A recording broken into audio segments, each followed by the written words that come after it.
job market Mark Anthony Dyson talks about on his podcast. Yes. This isn't just about scarce jobs. It's about completely fake postings, fake employers, fake recruiters, even fake advice. It sounds like a minefield. It can be.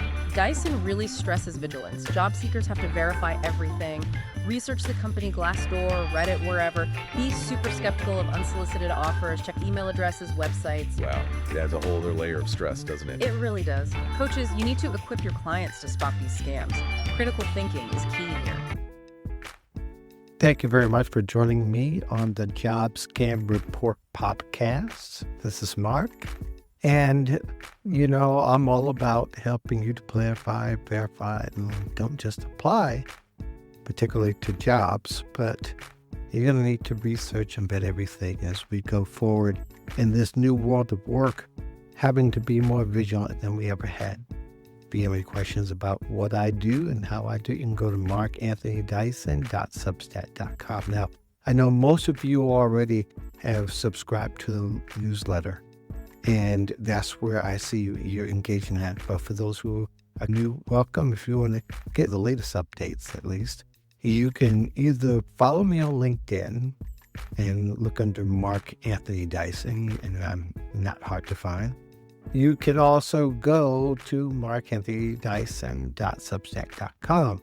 Subscribe to the newsletter, and you'll be able to get the twice a week updates I provide.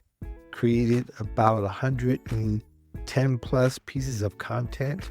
Most of them have articles attached to them, so you'll be able to get a lot of the job scam prevention methods I'm trying to apply to, and that's just not one size fits all, but basically to help you become more vigilant and to really protect your personal information as we go forward in the new age of technology and scammers. They're trying to get your personal information so they can resell it, so they can use it to get money from you, and of course create havoc in your life. And that's the havoc you definitely don't want.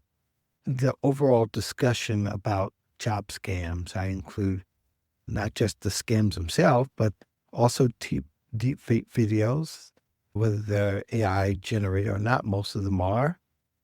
That we talk about ghost jobs, and we talk about everything that's associated with it. So this week, I decided to bring back a clip from an old episode I did back in August of 2024, which gives a really clear explanation of ghost jobs and how they work. Because I think most people, as I look on LinkedIn, I hear some of you in the different comments on LinkedIn confused about what ghost jobs are and how they work.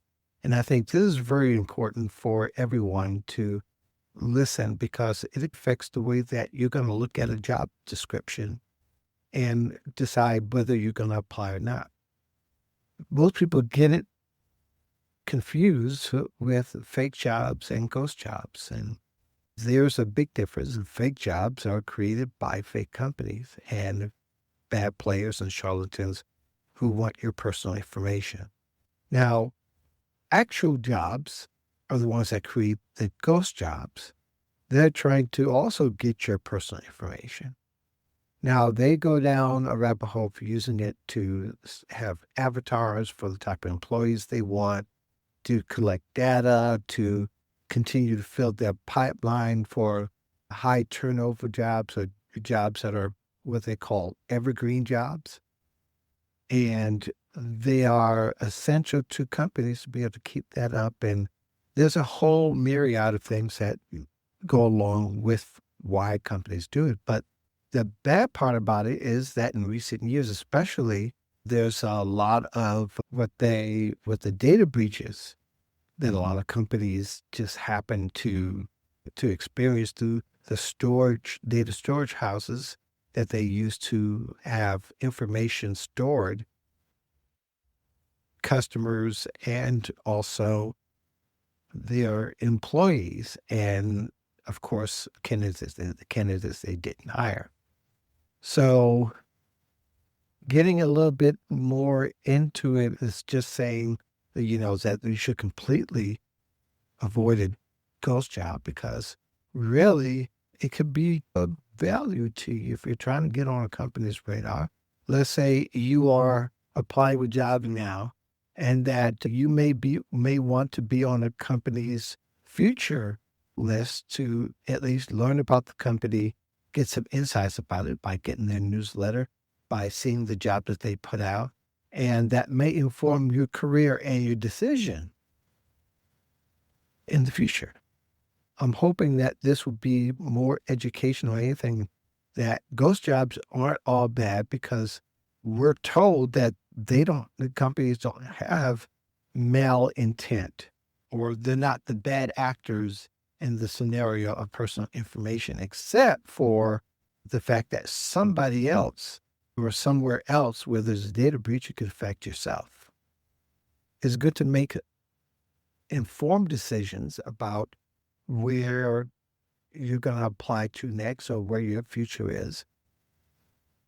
But overall, I just want you to be able to make an informed decision with the right information. Now, I hope that if there's anything that's misunderstood or not clear, that you'll let me know. Got plenty of recruiters who actually subscribe to the newsletter and often provide feedback. And in fact, they even pass through.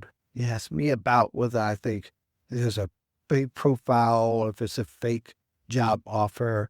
And many times it's not just for themselves, but they're being asked about it themselves. So they want to pass it on. That kind of help their audience and their clientele.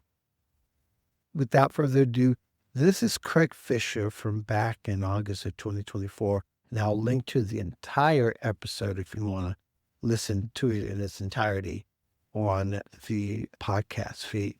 In the meantime, I do say, clarify, verify, don't just apply.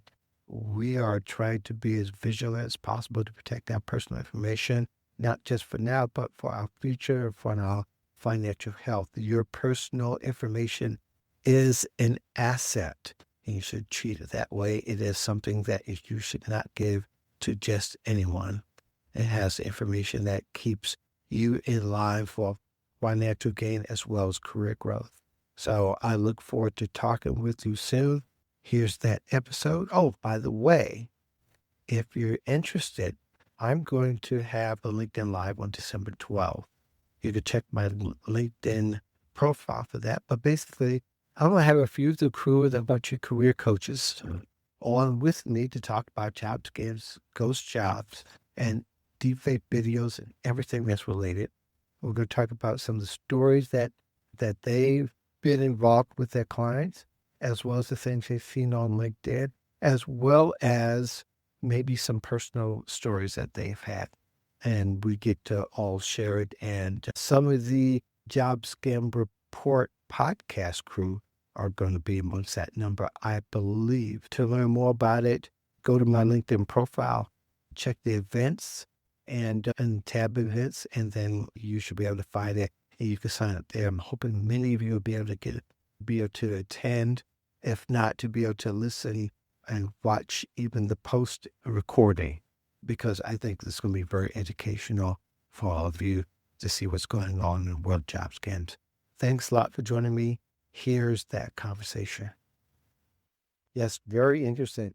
There is something I thought about is this was one of my original premises, and trying to understand there is a gray line between fake jobs and ghost jobs, depending upon what your definition of what ghost jobs actually is. And everybody has a different perspective, but the one I'm talking about where companies do post to bloviate their list of candidates that's available, assuming that's one of the common uses of it. What do companies do with that data as far as being that it's not a real job, but they're collecting some personal data? So most employers are not bad actors in this regard, right? They are, And that's assuming so. That's fair. they are building their bench or their list for sure. But what we call those are evergreen jobs, right? So there's always going to be a warehouse job open for Amazon, right? So that's an evergreen job that they're just going to constantly collect resumes for. But most of these organizations have privacy policies that they post publicly that discuss what happens to your data. And we won't sell your data. We will use your data with the best intentions in mind and things like that. But there are two sides to this. So mostly job seeker data gets put into an applicant tracking system and then nothing happens to it. It might get searched occasionally within the system by a recruiter searching for candidates who have applied previously. There are sometimes what we call an email that goes out to wake the dead, right? This means your list has gone cold and it's old data and we're trying to see who's still available from this list. There is another scenario where there's software that will go through and update contact information from open web sources. And that's actually a very good practice. And then you send out basically another opt-in email to say, hey, are you still there? Or SMS campaign as well. And then the last thing is there might be a data breach of that organization and well, there your data sits. Some employers and some applicant tracking system makers are now saying you can only keep this here for up to 12 months or something like that. And then we're purging it. And so that's making its way into what the future of this might be. And that's good to know. And that's very educational. I think some of the fears are that some companies actually sell the data that they collect. And there's some fear of that